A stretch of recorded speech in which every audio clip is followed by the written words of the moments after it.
Hey, Ignition, how are we doing? Woo! Awesome. I am so excited to be kicking off this new series called Connections. If you are new, because we have a lot of new people every single week, my name is Robert, and I'm the student minister here at Hope Waukee, and I'm so excited for what God is doing in this community. And that's what we're really talking about in this next series. Connections as in like relationships, but what does it look like to have the cross of Jesus? What does it look like to have Jesus in the center of all of our relationships? And if you can't tell from the opening video, we're talking about social media. We're talking about cell phones. And I talked to Power Life a couple weeks ago and taken some stuff from that, but I also talked with our Ignition leadership team. And because I really want to know your perspective on this. I want to know what are things you want to hear, what you don't want to hear. Not mean that's always what you get, what you want, because we got to be honest with the impact that cell phones and social media have on our lives. But also what I hear is, one, we know it impacts our lives, and also we're tired of hearing how bad it is. We're tired of hearing how social media is evil because in many ways, for you all, for most people, social media and cell phones are the air we breathe. It's a part of our community. So what we're asking today is, how can we be faithful in social media? How can we be faithful with smartphones? And how can we live into the abundant life that God has in store for us? And so what we're asking a question here of what is the connected life? Because in many ways, we are more connected than we ever have been before. If you have your cell phone that you can text any of your friends, you can Snapchat anyone in the world that you have connected on there at any given moment. But we also see something different in our culture today. We see, if we live in such a connected world, why do I feel so lonely? Why do I feel alone? Because when we look at the stats, what we see is, and production, the clicker's not working, so if y'all can move to the next slide. What we see is that Gen Z is lonely. That of research, it says that 79% of Gen Z feels alone sometime or all the time. And we can ask, how in the world, when we can literally call anyone at any moment, when we can work to set stuff up, do we feel so alone? And part of it, it's not particular in this generation. What we see is millennials at 71%, boomers it's 50%, and so on and so forth from there. Is that this is something in our culture and actually started a long time ago. There's this book called Bowling Alone by Robert Putnam, and he's a sociologist, and what he did is that he looked at our culture, and he looked at bowling in particular, because at one point, bowling was the most popular it's ever been, but bowling leagues were dying off. And saying, well, how in the world is this happening? How are people doing this thing more, but the way of doing it in community is less? And then he looked at houses. And if you look at any house built before the 2000s, you'll see more than likely it has a front porch, a place where you can go and sit, and as neighbors are walking by, you have these conversations. But in any new house, it's all about the back patio as it's moving away from the world. That there is something in our culture and how we have developed our world that leads us into being further isolated and distant from one another. And so it's not that there's less community, but that how community has changed. Primarily, for this generation, it's moved from an online physical presence into the digital world. And so there's some psychological research that actually studied our brains. And what they found is that our brains, how it functions, is no different than they did 10,000 years ago. That we have Stone Age minds in a digital world. And so when we look at cell phones, when we look at social media, we see the impact of it on our lives. The first thing is empathy overload. What we see is that our brains are built to empathize with the nearest 1,500 people. That's the amount of capacity that we can feel with, that we can truly care about and invest in. But when we are on our phones, when we're on social media, we're told we need to care about what's going on in the world, what's going on in this country, what's going on with every single thing in this community. And it's more than what our brains can bear. And so some of us fall into this place of just trying to care for everything and feeling the weight of the world on their shoulders. And some of us just shut down and be like, how can we care at all? We also are overload by the choices. Research has been done with sending people into different stores to get macaroni and cheese. One store had 2 different types of macaroni and cheese. You picked one, you went in, and they went. But then in another store, they walked in, and there were 40 different types of macaroni and cheese.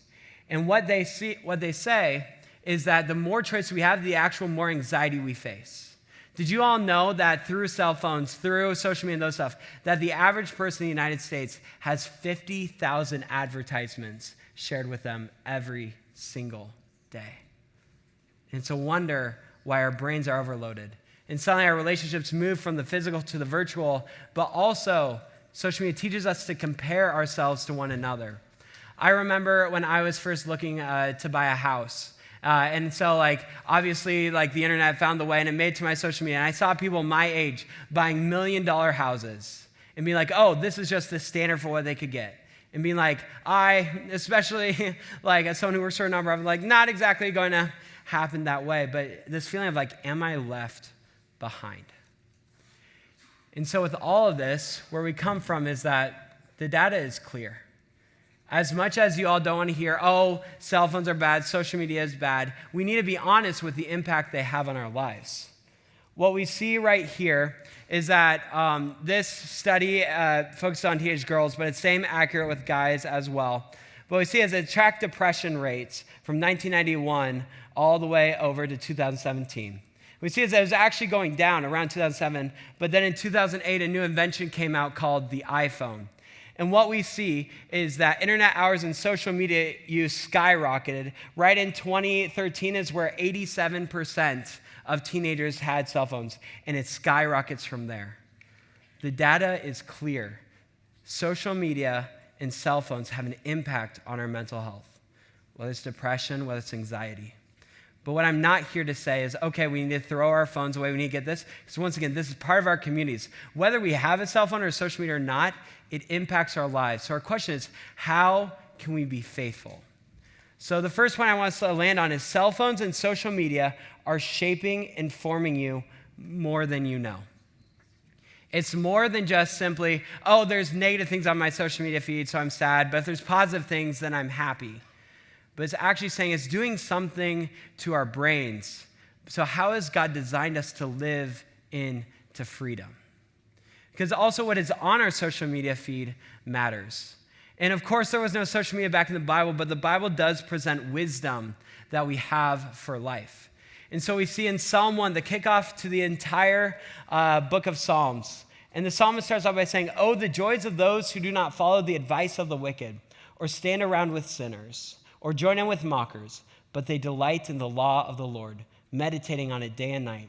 They are like trees planted along the riverbank, bearing fruit each season. Their leaves never wither, and they prosper in all they do. And it's actually this theme throughout all of Scripture that we, as human beings, are trees, and that it matters where we're planted. If you think about it, is that if you're a tree planted by this healthy flowing stream, your roots are going to grow deep, there's going to be good soil, and you will be able to withstand any weather that comes away. But if you're a tree that's trying to go out into the desert and put roots down, you're not going to get that. That a windstorm comes and you're going to topple over. But sometimes we also forget that we can be a tree that's planted along a toxic sludge stream. And yeah, our roots are pulling stuff up, but actually it's destroying us more than giving us the abundant life that God has in store for us. So I want us to ask this question here tonight. Where are you planted?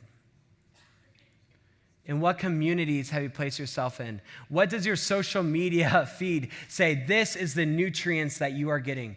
Is it something that is life-giving? Is it something that brings you to Jesus? Or is it something that tears down yourself or others? And this is true for social media. It's true for your friends. It's true for the communities that we are placed in. Because where you're planted, what is on your social media feed matters. If you didn't know, social media is not just some random thing of when you follow someone, you just see their stuff, but there are algorithms behind it. And I was talking with one of the interns earlier, and it's really hard to talk about this without sounding like a conspiracy theorist, but this is just how it works. That they study, how can we get these people to spend as much time on their phone as possible? And there are chemicals in our brains like dopamine that every time we see something that can trigger that, and it's like, hey, I actually enjoy this, and it's actually an addictive chemical.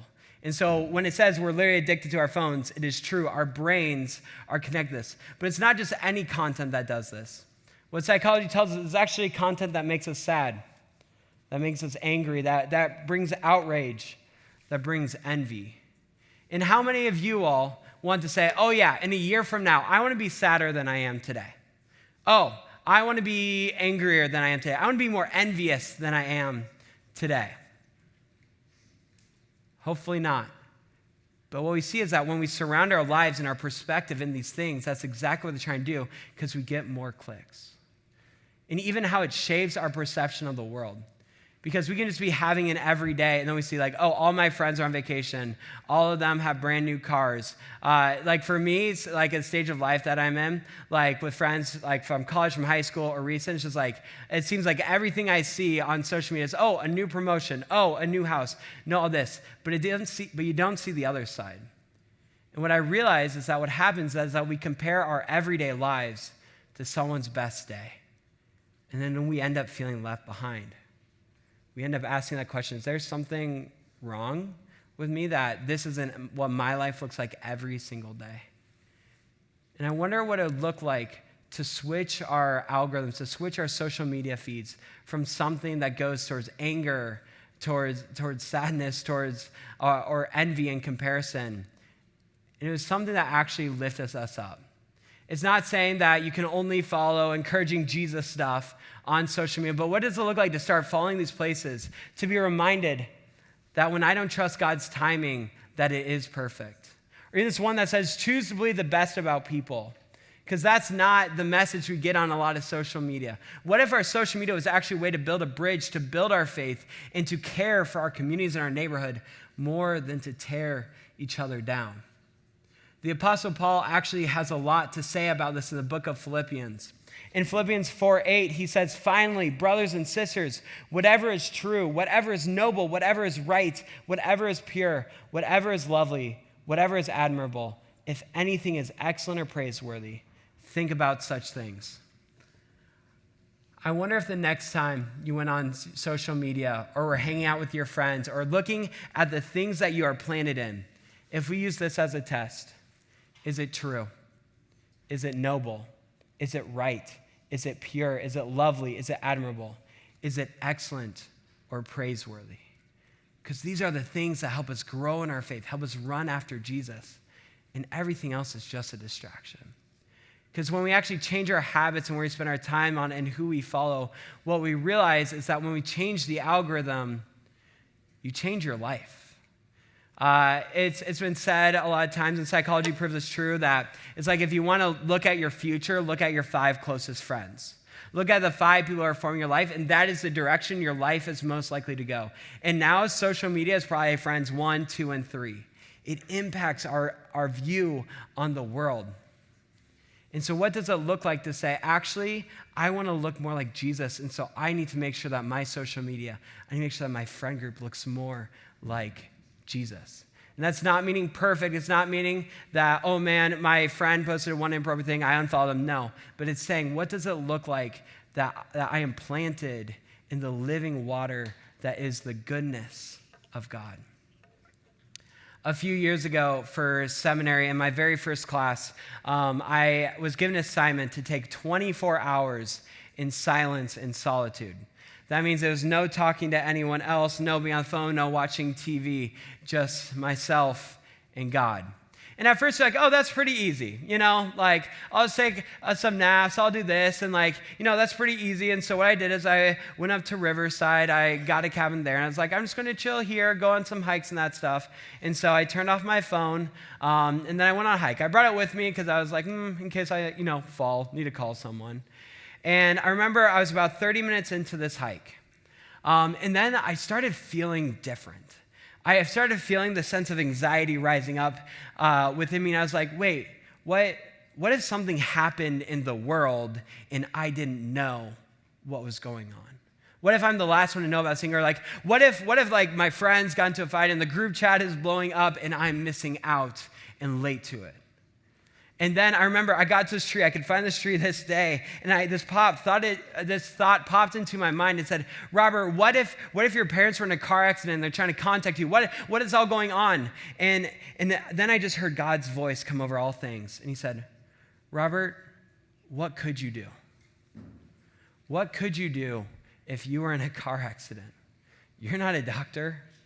You can't save their lives. Do you not trust me to run the world even when your phone is off? And I think that's a really good question, because for some reason we think if we have our phone on us, if we're constantly connected, it gives us this sense of control, and it doesn't. It makes us think that the world revolves around us, that somehow if we went away that everything would fall apart.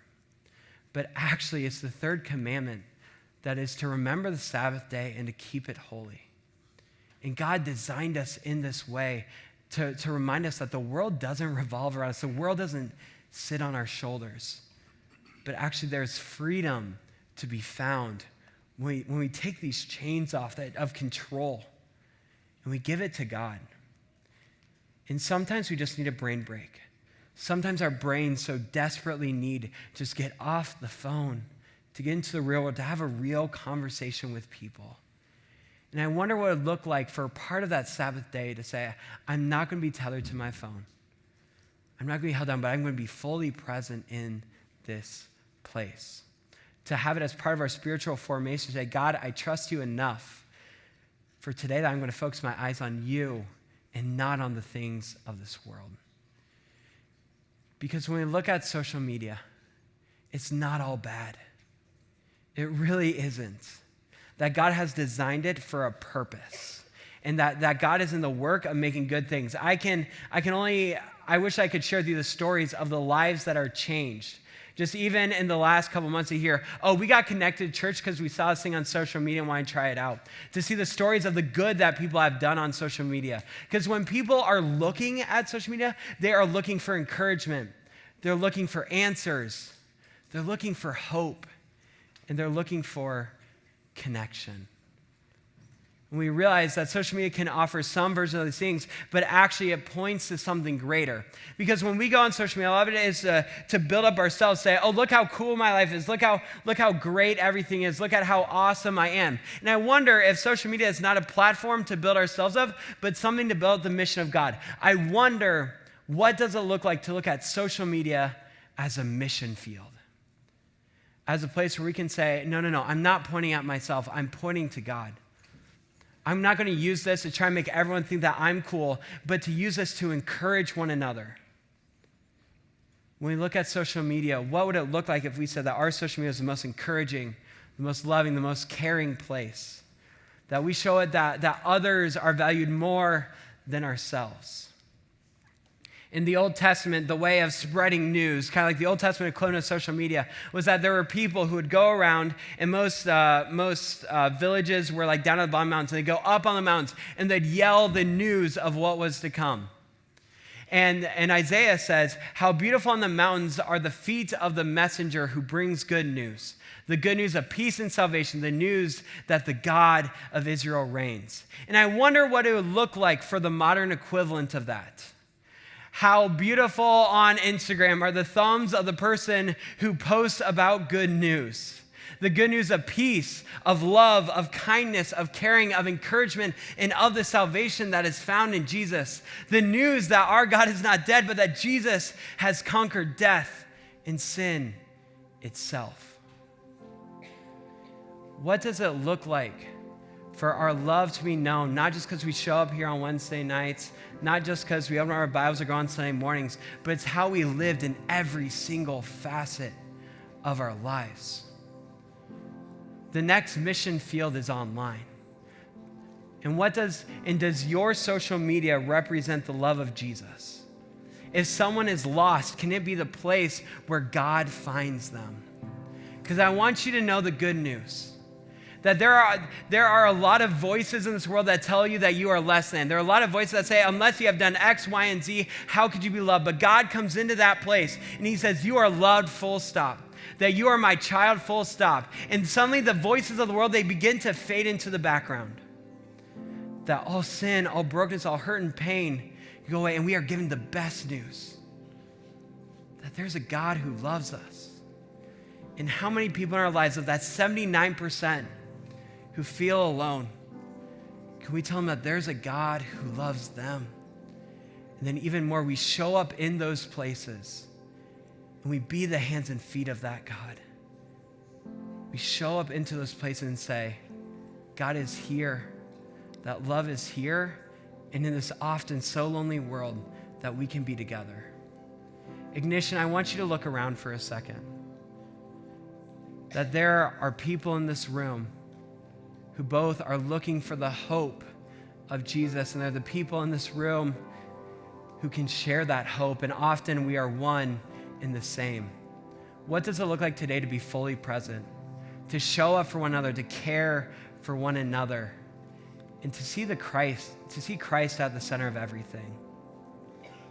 So I'm not saying get off your phones. I'm not saying throw them away or delete social media. But what I'm saying is this is a way where we can run after Jesus. And this is a way that we can show his love to the world. Let's pray. God, we just invite you into this place. And we thank you so much that you are a God who has good news, that your son has come for us, that he has died, that he has risen again. And we just say right now that no one in this room is perfect. No one in this room is free of struggling. And yet you have called us here by name. It is out of your love that we belong in this place. And so transform us, whether it's through our friends, our communities, through your word, through this church, through social media. Form us into the image of your son so we can share your love to the world. Amen.